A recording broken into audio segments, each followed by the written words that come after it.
Hey, this is Scott Garibay. Let's talk about Joe Biden's phone phenoms. People who are phone banking for Joe Biden and why they are doing this. All right, so the other day I received a phone bank request to vote for specifically Joe Biden, right? So it's like Sunday afternoon, and I'm at my house, and I get a call on my mobile. Right now, one, it's great that they're figuring out not to call landlines and they're starting to call mobiles. That's great, right? And it's no problem that I'm on a list for Joe Biden. I don't have any problem receiving political messaging, right? And my phone number is definitely out there on political lists because I did so much to help the Andrew Yang campaign, and I also I registered to go see Joe Biden when he came to Philadelphia. And so I don't hide my information from political organizations. I don't mind if they send me a message or if they call me.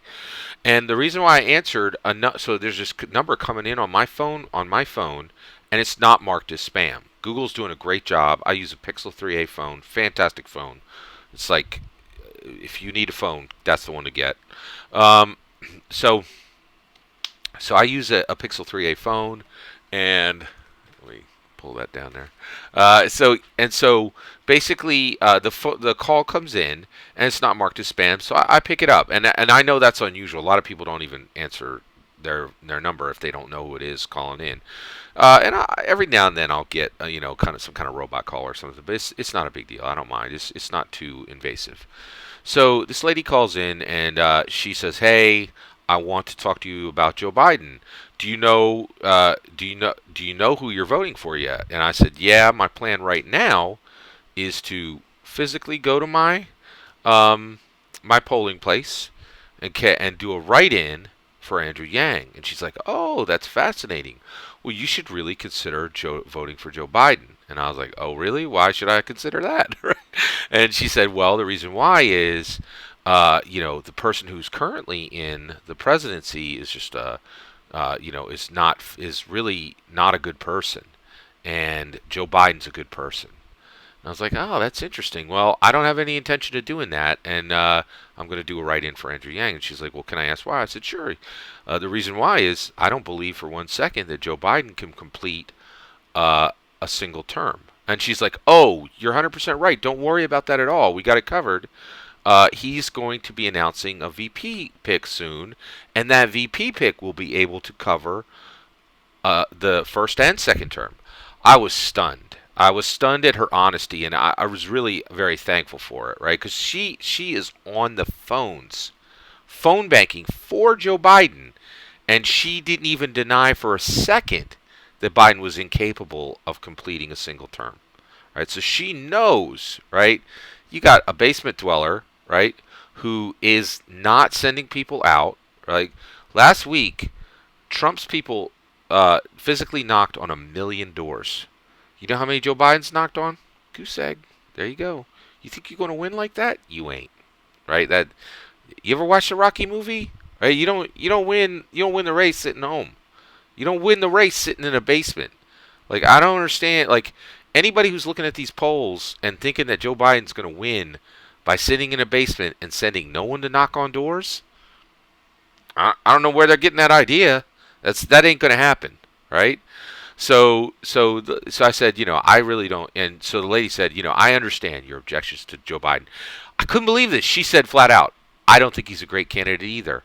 I would have voted for Elizabeth Warren. If I could pick who the president would be, it'd be Elizabeth Warren. But the reason why I am, um, calling you to ask you to vote for Joe Biden is I got 3 kids, and I need this world to be better for them, and I need the president of this country to be a good person." Right?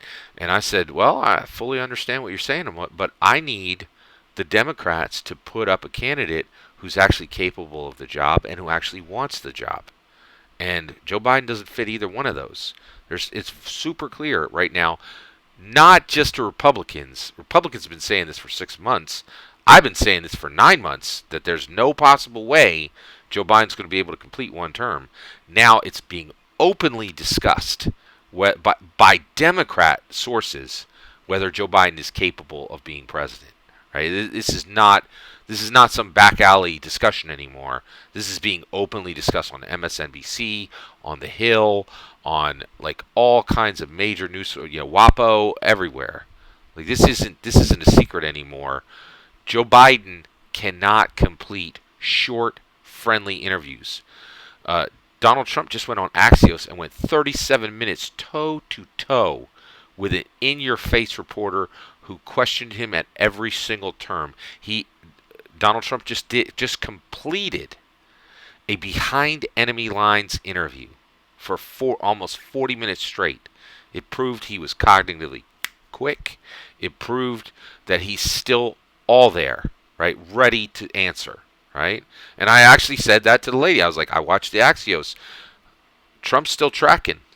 I don't think Biden's tracking, right? And she goes, "Oh yeah. Don't worry about that, right?" She goes, "You're 100% right, right? Biden's not a great candidate, but we're asking you to vote for Biden because there will be coverage. There will be coverage in the VP will cover whatever Biden misses." And I was like, "What?" And I said this to her, and I'm going to say this to you, right? So to the lady, I said, before we end this call, I want to thank you very much for your diligence for the Democrat Party. You are politically engaged, and you are working hard to get Trump to get what you want in the presidency. And I have a lot of respect for that, and I appreciate your patriotism and your diligence to be engaged in the American political process. So I really appreciate it. The lady said, "Well, listen, will you think about voting for Biden?" And I said, "I will. Everything we talked about, I will rethink about it. I will put this into my consideration. Right now, my plan is to write in Andrew Yang, and I think that's exactly what I'm going to do. But I will consider again, and I have, right? Guess what I decided? I'm going to write in Andrew Yang, and you should too. And here's why. Okay, and I said this to that lady, and I'm going to say it to you now. If you vote for Joe Biden, you are telling the Democrats, do this to me again. Give me a candidate who is not capable of the job they are running for. Give me a candidate who does not actually match the rainbow array of possibilities that were talked about in the run-up to the election and were abandoned shortly before the election. Right? Joe Biden is a return to old school everything.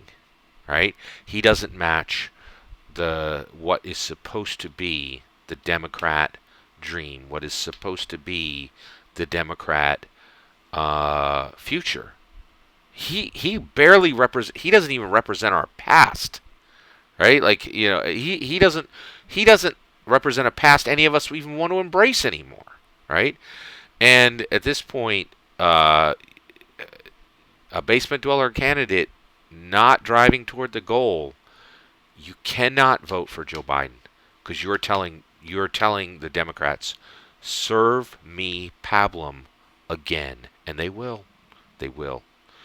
Do a write-in for Andrew Yang, and the reason why is you have to tell them, I protest what you've done in 2020 to the Democrat Party.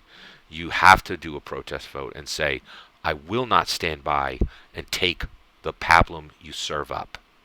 And if you do vote for Biden, you are begging the Democrats to do this to you again. I won't do it, and I don't think you should do it either. All that's my opinion. I'm more than willing to hear your opinion. Let me know in the comments below. Please consider liking and subscribing, and have a wonderful millennium.